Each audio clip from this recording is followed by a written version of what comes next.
Los milagros no necesitan explicación, necesitan aceptación. Esto no significa que vamos a movernos en una fe llena de misticismos y asuntos sobrenaturales, aunque la fe en Jesucristo, por supuesto que es sobrenatural, pero no por ello deja de ser práctica y deja de ser científica. De hecho, los milagros, si no siempre, casi siempre, tienen una fundación científica. Claro que cuando entra el elemento sobrenatural, es siempre, absolutamente siempre, con propósitos definidos y nunca para que los hombres se gloríen de los milagros. Recalco esto último porque son no pocas las personas, los religiosos, que disfrutan adjudicarse el poder de obrar milagros y asuntos sobrenaturales. Claro, al hacer eso, se canjean reconocimiento dentro de su comunidad religiosa y los ignorantes casi les rinden pleitesía porque ellos se promueven como personas con talentos sobrenaturales. A ellos les diría, si es que me escucharan, siento mucha compasión de que su fe se fundamente en falsedad y siento mucha pena por aquellos que deciden creer esas mentiras. Esto no significa que yo no crea en milagros. Todo lo contrario, ¿cómo no voy a creer si la Biblia misma está inmersa en la concepción milagrosa?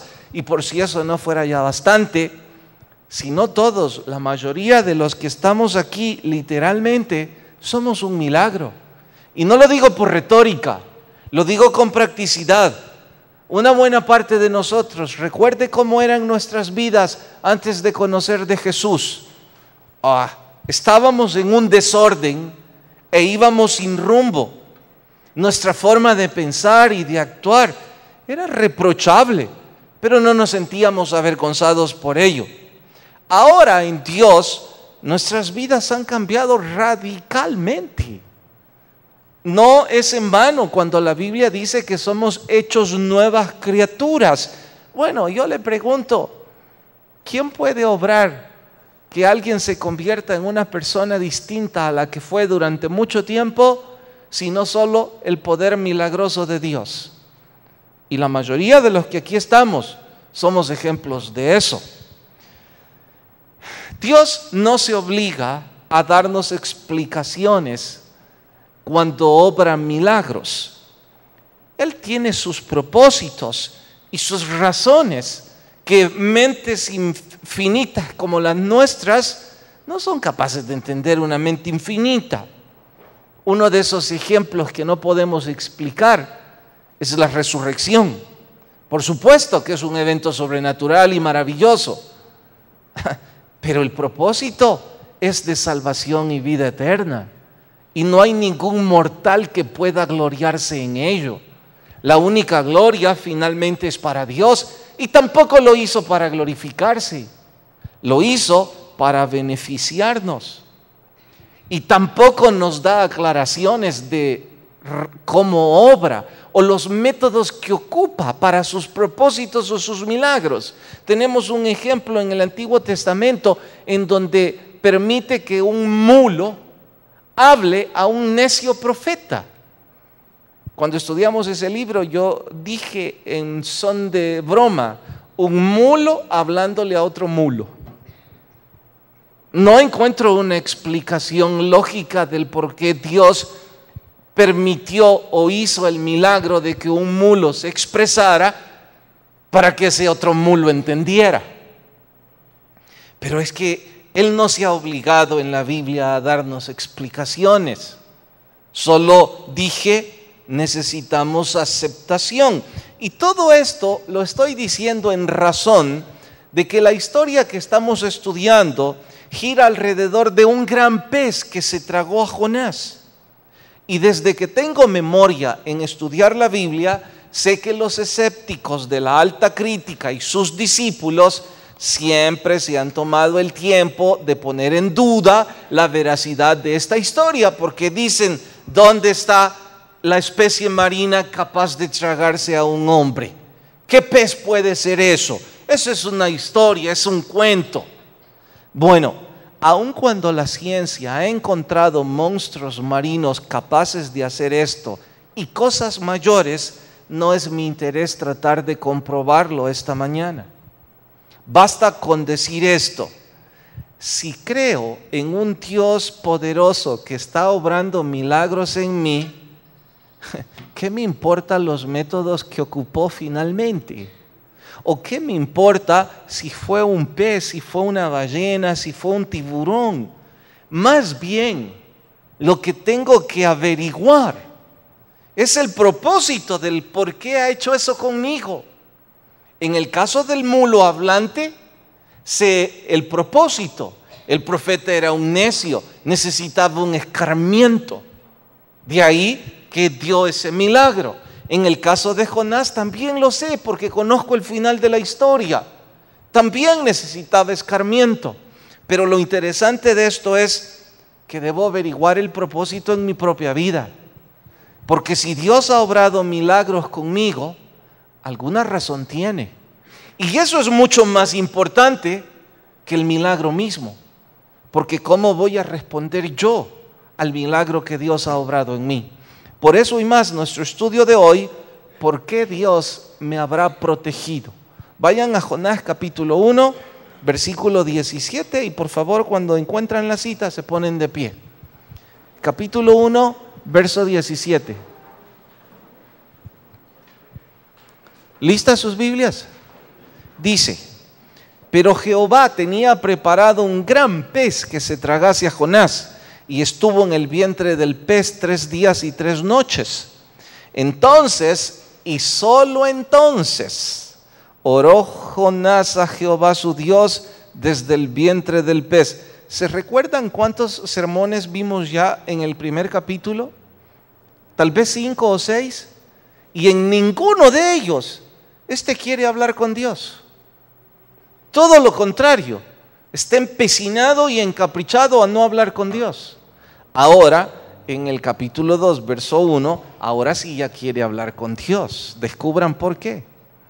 Desde el vientre del pez. Y dijo: invoqué en mi angustia. Es que antes no estabas angustiado. Desde el seno del Seol. No habías visto la muerte cara a cara. Ahora, como ya es tu amiga. Verso 3, me echaste a lo profundo en medio de los mares y me rodeó la corriente. Hasta ahí leemos y oramos. Señor, por favor, habla a nuestras vidas. Lo suplicamos en el nombre de Jesús. Amén. Pueden tomar su asiento. Una buena parte de nosotros que vivimos sin fe durante muchos años, estoy seguro que tienen alguna historia interesante de oír de cómo Dios los salvó de algún incidente. Un incidente en donde, sin exagerar, vieron la muerte cara a cara. Quizás en la guerra, tal vez en una enfermedad, quizás en algún accidente, qué sé yo. Insisto, la mayor parte de nosotros tenemos una historia interesante de escuchar de cómo Dios nos protegió. Y si ese es su caso, debe estar doblemente atento a nuestro estudio de hoy, pues seguro usted comparte conmigo la sospecha de que alguna razón tuvo Dios para protegernos. Seguro algún propósito Dios tenía del por qué darme otra oportunidad. Igual que a Jonás, en el vientre del pez le concede una segunda oportunidad. Así es que hay que averiguar ese propósito y quizás este sermón nos ayude. Al iniciar el verso 1, le digo con toda la ironía del caso a Jonás: al fin te volviste a Dios. Todos estos sermones atrás, la tripulación completa había volcado su corazón a Dios aún sin conocer a Dios, excepto Jonás. Ahora sí lo hace. Así es que déjenme deducir, o mejor, ayúdenme.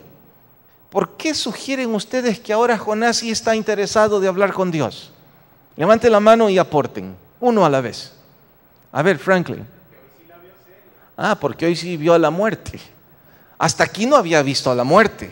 Había visto sus caprichos, pero la muerte cara a cara no la había visto.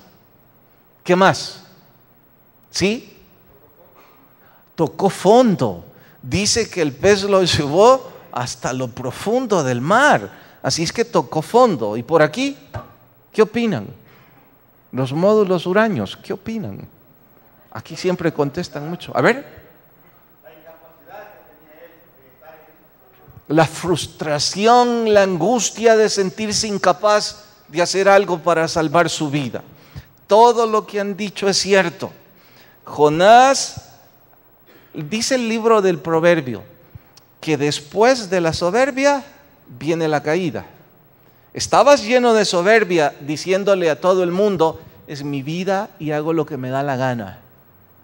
Ahora, cuando vas a tocar fondo, cuando la frustración y la angustia de ser incapaz de resolver tu vida ya no te da opción, entonces dramáticamente vuelves tu mirada a Dios.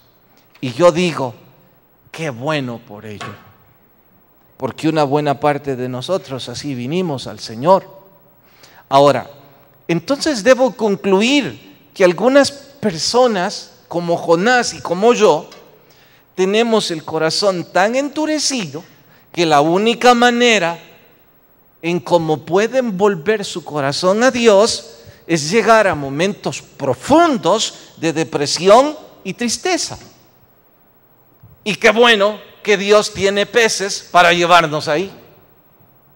Porque no es solo asunto de vivir miserablemente en la tierra. Es asunto de la vida después de la vida. Y si no hay un pez, dicho de forma retórica, que vuelve nuestra atención a Dios, no solo vamos a vivir mal acá, sino que habla de condenación eterna. Por eso digo, gracias Señor por preparar un pez para hacerme entender. Ahora, los que alguna vez nos llevó el pez, tocamos fondo, o estuvimos en momentos de depresión severa, a ustedes no tengo que ampliarles nada. De sobra saben ese sentimiento tan terrible.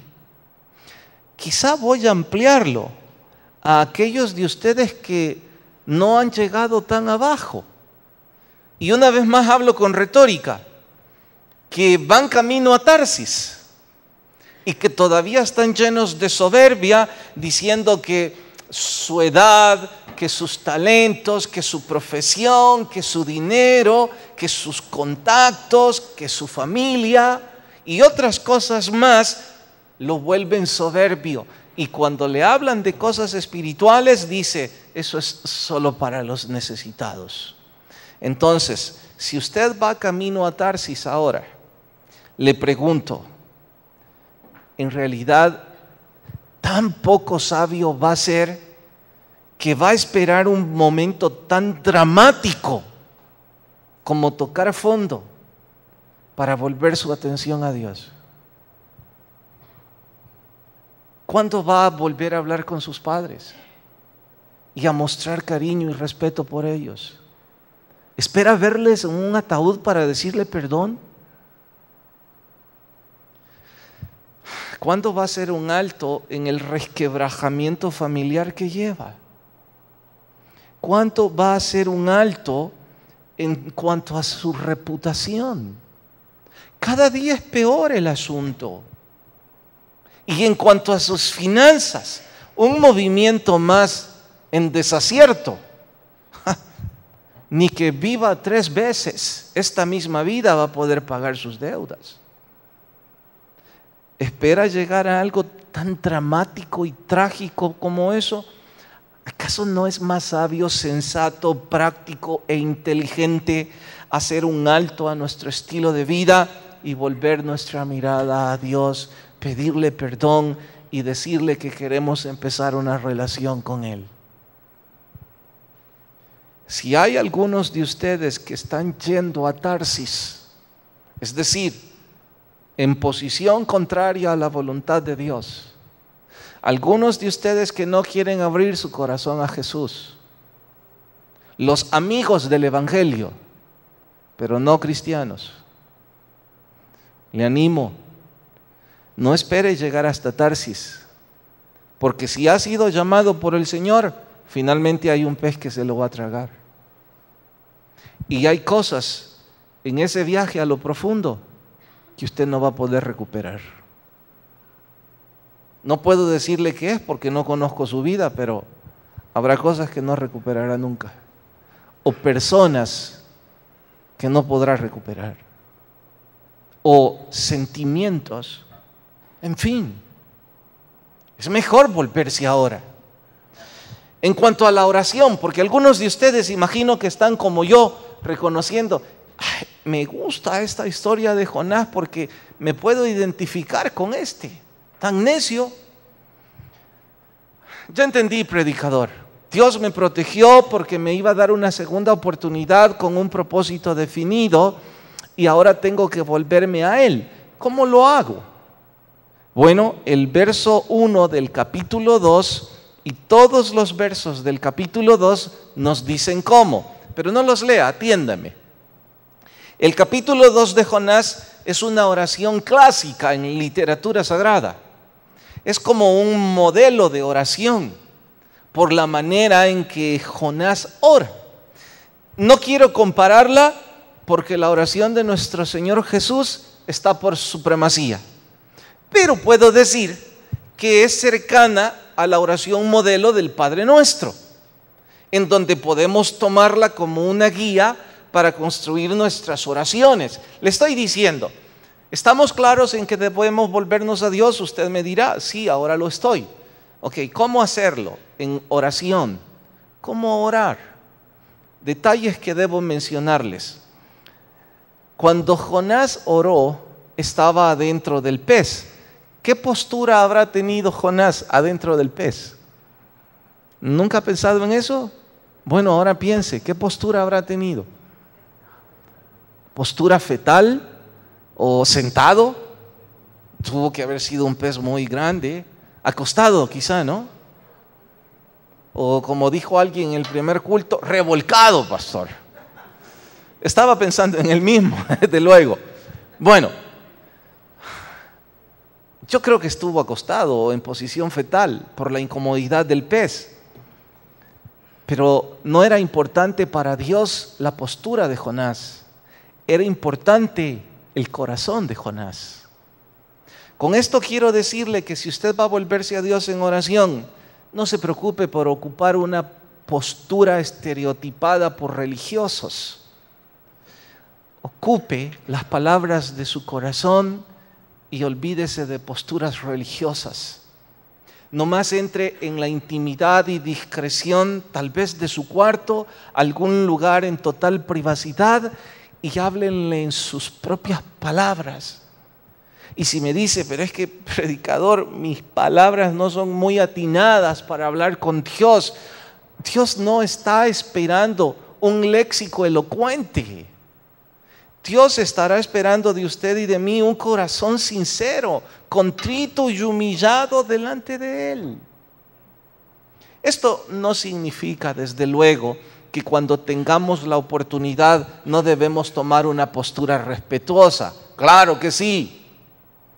Por ejemplo, cuando oramos en la iglesia, les invito a ponerse de pie, a leer la Biblia igual, y de vez en cuando lamento que no tenemos más espacio para colocar bancas o más dinero para colocar bancas de madera en donde poder arrodillarnos. Digo lo lamento porque siento que sería un buen ejercicio para educarnos a arrodillarnos delante del Señor, cosa que es muy buena, pero siempre y cuando lo hagamos en la total intimidad entre Dios y yo, y no para ganar reconocimiento o que otros crean que tengo una vida piadosa. Es entre Dios y yo. Pero la postura que adopte no es importante. Ahora, eso en cuanto al contenido externo, pero el interno es lo importante. Hay como 4 o 5 elementos en la oración modelo de Jonás que usted y yo deberíamos memorizar. Ya sabemos que debemos hablar con nuestras palabras. Ahora, en esa oración modelo hay que recordar esos 4 puntos para que cuando usted empiece a orar, usted los incluya. Punto número 1, adoración. En casa lo busca leyendo esos versos, el capítulo 2. Ahora no, ahora présteme atención. En casa y como tarea leen el capítulo 2 completito y con su bolígrafo señalan, aquí está adorando, aquí está confesando. Y eso lo puede hacer en casa. Yo rápidamente se lo explico desde acá. La adoración. Adorar es mostrar sentimientos de gratitud y de honra al Señor. Recordando la actitud de Memo en la cruzada, porque yo le dije, Memo, no se preocupa que su negocio siendo época alta se descuide. Él me dijo, después de lo que Dios ha hecho por mí, palabras me faltan para agradecerle. Entonces, esa es una actitud de adoración. Muchos de nosotros cuando vamos a la oración somos especialistas en pedir, pero en primer lugar sería mostrarle esos sentimientos de gratitud, de respeto, de amor a nuestro Dios. Y si alguien dice, me gustaría, pero no sé cómo, mi léxico está bien lejos, les recomiendo, en la oración usted puede cantar alabanzas. Esa es adoración. Y hoy con tanta tecnología usted puede bajar las canciones que usted disfruta para adorar al Señor antes de orar. Incluso estoy pensando que sin mostrar autoría, porque no es legal, buscar algunos CDs para que ustedes puedan llevar los cantos que aquí entonamos y que al momento de la oración ustedes puedan cantar al Señor y adorar con su corazón. Segunda cosa, confesión. Confesar nuestras faltas. Sé que están a punto de decirme, ¿y que acaso Dios no sabe mis pecados? Claro que lo sabe. La pregunta es si usted está consciente de que Él lo sabe. Por ello, cuando confesamos con nuestra boca nuestros pecados, escuche esto, no es terapia psicológica, es práctico. Cuando usted o yo confesamos nuestro error, es el primer paso para corregir. Hasta aquí, ¿Jonás ha confesado algún pecado o dicho, estoy equivocado? No. Cuando confesó, empezó su proceso de restauración. Entonces, usted y yo debemos confesar nuestras faltas al Señor, no con otras personas. Usted y Dios, los demás no necesitan saber sus pecados y aunque lo sepan, ¿y cómo le van a ayudar? Es delante de Dios confesar nuestros errores y empezar el proceso de restauración. Tercero, lo que más nos gusta a todos, petición. Olvidé en el anterior, y perdón. Sé que todos recuerdan la oración modelo por supremacía. Perdona mis ofensas, así como nosotros perdonamos a los que nos ofenden. Dije que es la oración modelo por supremacía, pero cuidado con repetirla del diente al labio. No basta esa frase. Le estoy invitando a confesar literalmente sus pecados en la intimidad de su corazón delante de su Dios. Ahí empieza el proceso. Tercero, peticiones. La Biblia dice que podemos pedir lo que querramos, pero no dice que Dios se obliga a complacer lo que querramos. Es que algunas personas se enfadan porque dice, yo he estado orando y Dios no me complace. Nunca se comprometió Dios en complacer nuestras peticiones. Dijo que iba a obrar conforme a los propósitos de Él para su vida. Mire, me voy a anticipar en la historia de Jonás. Sí lo salvó, pero no para que Jonás hiciera su capricho. Lo salvó para que Jonás predicara en Nínive. Porque aún salvo del pez, Jonás no quería cumplir. Estaba enojado aún. Ya eso pronto lo vamos a estudiar. Entonces, no pierda su tiempo como un bebé enojándose porque Dios no complace nuestras peticiones. Conforme a sus propósitos, Él tiene alguna razón en nuestras vidas. Hay que esperar. Bastante arruinamos nuestra vida como para ahora exigir que todo se resuelva de la noche a la mañana. Desde luego, no deben tampoco olvidar un hermoso verso cuando se trata de pedir. Este dice, deleítate a sí mismo en el Señor y Él te concederá las peticiones de tu corazón.